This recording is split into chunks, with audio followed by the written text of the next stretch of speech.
Assalamualaikum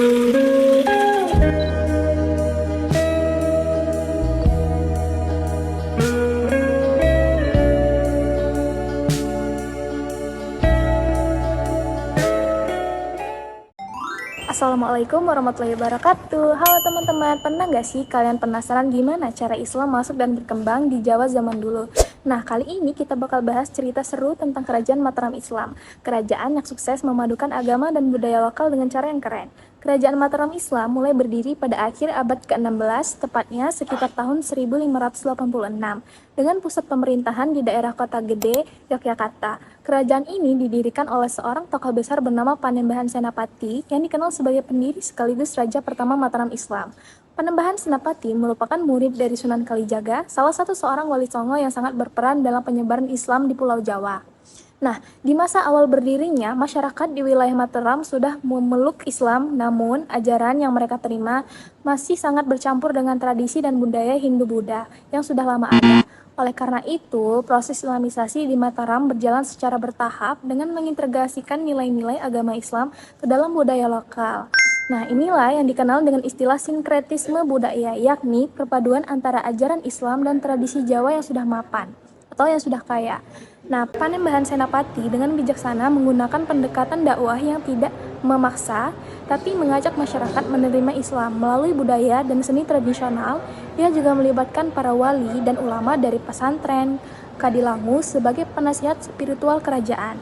Para wali ini mengajarkan ajaran Islam secara toleran dan membimbing raja serta rakyat dalam menjalankan ajaran agama dengan cara yang sesuai dengan budaya mereka. Pengembangan pendidikan Islam di Kerajaan Mataram juga sangat pesat. Banyak masjid dan pesantren didirikan sebagai pusat pengajaran Al-Quran dan ilmu agama lainnya. Terjemahan kitab suci serta literatur Arab ke dalam bahasa Jawa pun dilakukan agar masyarakat yang tidak menguasai bahasa Arab bisa memahami ajaran Islam dengan lebih mudah. Masuk ke masa pemerintahan Sultan Agung, putra Panembahan Senapati, Kerajaan Mataram mencapai puncak kejayaannya. Sultan Agung memerintah selama 32 tahun dari 1613 hingga 1645 dan dikenal sebagai raja yang sangat cerdas dan gigih dalam pengembangan wilayah. Kekuasaannya ia berhasil memperluas kekuasaan Mataram hingga sebagian besar Jawa Tengah, Jawa Timur, dan bahkan wilayah Jawa Barat. Selain perluasan wilayah, Sultan Agung juga memperkuat fondasi agama Islam di kerajaannya. Ia membangun masjid raya di setiap kabupaten dan menjadikan masjid-masjid tersebut sebagai pusat berbagai kegiatan keagamaan dan sosial. Sultan Agung juga menciptakan kalender Jawa pada tahun 1633 yang unik karena memadukan sistem penanggalan Islam dan penanggalan tradisional Jawa, sebuah inovasi penting yang hingga kini masih digunakan masyarakat Jawa.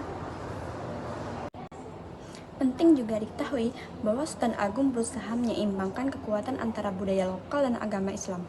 Dalam upayanya penyebaran Islam, ia tidak menghilangkan tradisi budaya Jawa seperti wayang kulit, gamelan, dan berbagai upacara adat seperti grebek.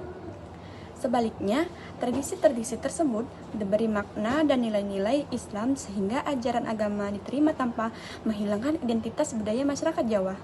Namun, perjalanan Kerajaan Mataram Islam juga diwarnai tantangan dan konflik internal.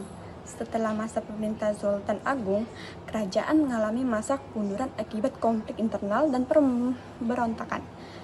Masa pemerintah Amangkurat I dan II diwarnai pemberontakan Tronojoyo yang melemahkan kekuatan Mataram. Konflik ini membuka jalan bagi campur tangan VOC Belanda dan kemudian semakin memperlemah kerajaan. Akhirnya, pada tahun 1755, Kerajaan Mataram Islam secara resmi dibagi menjadi dua, yaitu Kesultanan Surakarta dan Kesultanan Yogyakarta. Berdasarkan perjanjian Giyanti, dua kerajaan ini melanjutkan warisan budaya dan agama Islam yang telah dibangun Mataram Islam meskipun dalam kondisi politik yang berbeda. Kerajaan Mataram Islam yang ada di Indonesia memberikan warisan yang sangat berharga bagi perkembangan Islam yang ada di Indonesia ini, terutama khususnya pada Pulau Jawa. Melalui perkembangan budaya yang inklusif ini, kerajaan ini berhasil memperkembangkan atau menyebarluaskan Islam yang ada di Indonesia ini, tetapi juga dapat mempertahankan identitas budaya lokal.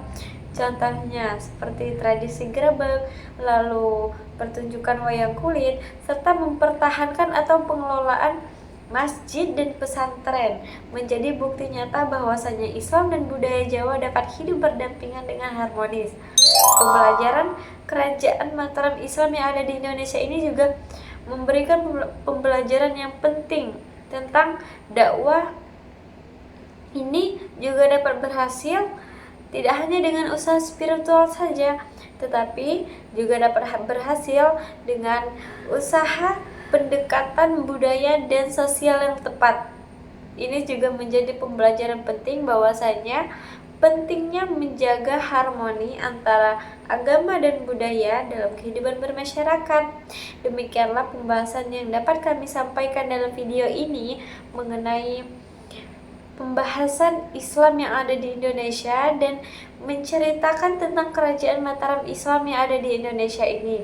Semoga video ini memberikan kita kekayaan pengetahuan dan juga semakin menumbuhkan rasa cinta kita terhadap sejarah, bahkan warisan budaya Nusantara. Kami akhiri, wassalamualaikum warahmatullahi wabarakatuh.